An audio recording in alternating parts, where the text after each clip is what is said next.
গ্রামে আসলাম আর যদি ক্ষেত থেকে সবজি তুলে না কিনে আনে না তুলে খাই তাহলে কেমনটা লাগে বলো। তাই এই দেখো আমি পালং শাক তুলতে চলে আসছি। এখানে রৌদ্র ছিল আর রৌদ্র থাকার জন্য ভিডিওটা অত সুন্দর হয়নি, আর ক্যামেরাম্যানে ছিল আমার ছোট্ট মেয়েটা, সেজন্য একটু উল্টাপাল্টা হয়েছে। কল পালং শাকের বাগান দেখে মনে হচ্ছে পুরো শাকগুলো তুলে এনে আমি রান্না করে সবগুলো খেয়ে নেই, এরকম আমার মনে হচ্ছে। খুব ভালো লাগছে দেখতে। আমি তো ওরকম পাইনি কখনো, কারণ সব সময় শহরে থাকি আর শহরে তো ওগুলো পাওয়াই যায় না, দেখাই যায় না, শুধু আমরা কিনে এনে খাই। তখন তো এইভাবে তুলে এনে কখনো খাওয়া হয় না, আর সেজন্য ওটা দেখে আমার কাছে খুব বেশি ভালো লাগছে। গ্রামে থাকবো 1 মাস, শুধু এই 1 মাসই শাক সবজি তুলে এনে খাবো, কিনে কিছুই খাবো না। এবং মাছ মাংসর প্রতি অত বেশি রুচি নাই, শুধু সবজি শাক এগুলো খুব ভালো লাগে। আমার মনে হচ্ছে আমি যদি এইভাবে শাকগুলো তুলে এনে সবজি তুলে এনে যদি খাই, তাহলে অল্প দিনের ভিতরেই আমার সব অসুখ বিসুখ চলে যাবে। আমরা যখন ঢাকা শহর থাকি, সিলেটে থাকি, তখন দেখা যায় সবগুলো কিনে এনে খাই, পচা বাসি এরকম তা তুলে এনে খাই। কিন্তু এখানে এখানে তো তা না, এখানে সব টাটকা টাটকা তরুণ তরুণ নিজের হাতে তুলে এনে খাওয়া খুব ভালো লাগে। এগুলো পালং শাক, আবার সাথে হচ্ছে লাল শাক তুলবো, আবার বাটির শাক তুলবো, সব মিলেই আজকের শাক শাক ভাজিটা হবে।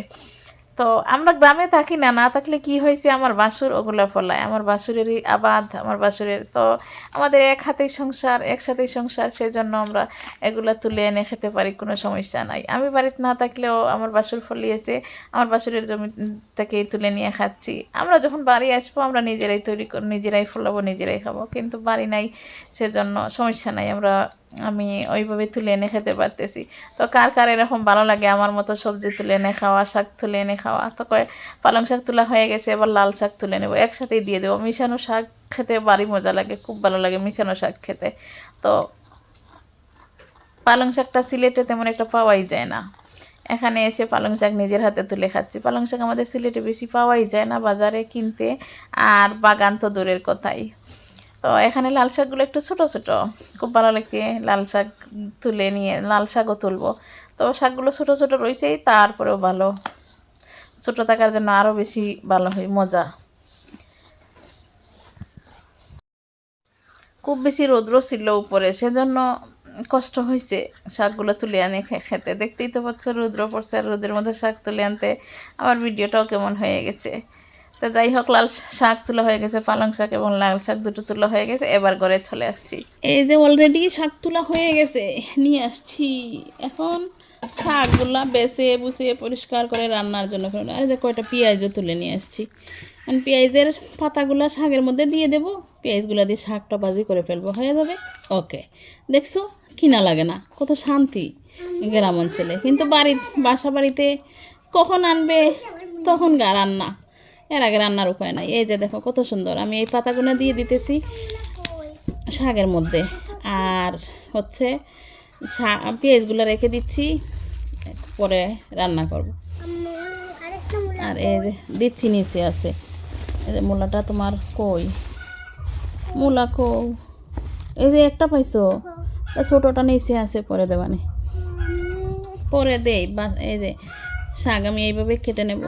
এটা হচ্ছে লাল শাক, আর এটা হচ্ছে লাল শাকেরই কিন্তু সাদা, এটা হচ্ছে সাদা শাক। এখন আমি ওই শাকটার নাম জানি না, ওরা বলে যে নাকি ওটা বাটি শাক, বাটি শাক বলে। এখন আমি ওই শাকটার নাম জানি না, কোনোদিন আমি শাকটা দেখিও নাই। আর এগুলো হচ্ছে লাল শাক, এই যে এভাবে কেটে পরিষ্কার করে রেখে দিচ্ছি।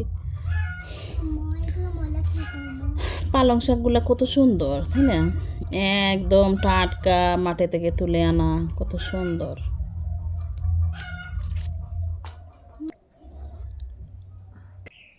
আলহামদুলিল্লাহ, শাক বাছা হয়ে গেছে। দেখো কত সুন্দর করে শাকগুলো কুটে বেছে পরিষ্কার করে নিয়েছি, এখন ধুয়ে নেব।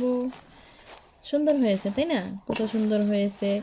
এই যে লাল শাক, এই যে এই শাক, এই যে পালং শাক, সব শাক।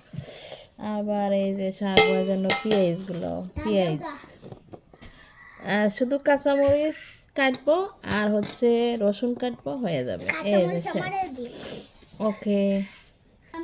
আজকে চাক চাক বেগুন বাজি হবে। দেখতেই তো পাচ্ছ বেগুনগুলো কিন্তু খুব কচি কচি, কোনো বিচি নাই, দেখতেই তো পাচ্ছ। আর আমাদের সিলেটেতে ওই বেগুন তো পাওয়াই যায় না। আর আমি এই বেগুনগুলো দেখে অনেক বেশি খুশি হয়েছি। আর এই বেগুনগুলো আমি বাজি করে খাবো, অনেক মজা হয় বাজি করতে। কত সুন্দর করে চাক চাক করে কেটে নিয়েছি, এইভাবে বাজি করে। আজকে হবে শাক ভাজি আর বেগুন ভাজি। একটা শুনলে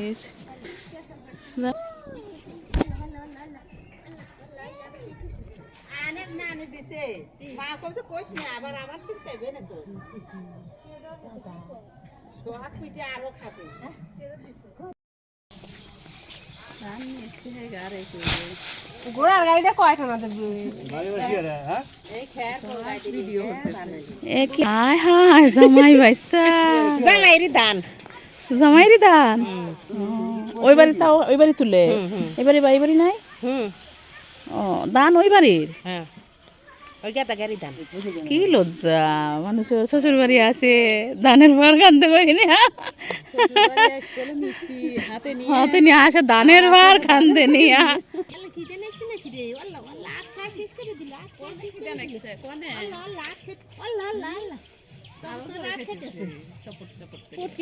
আর ধান বাইরে যাবে কখন?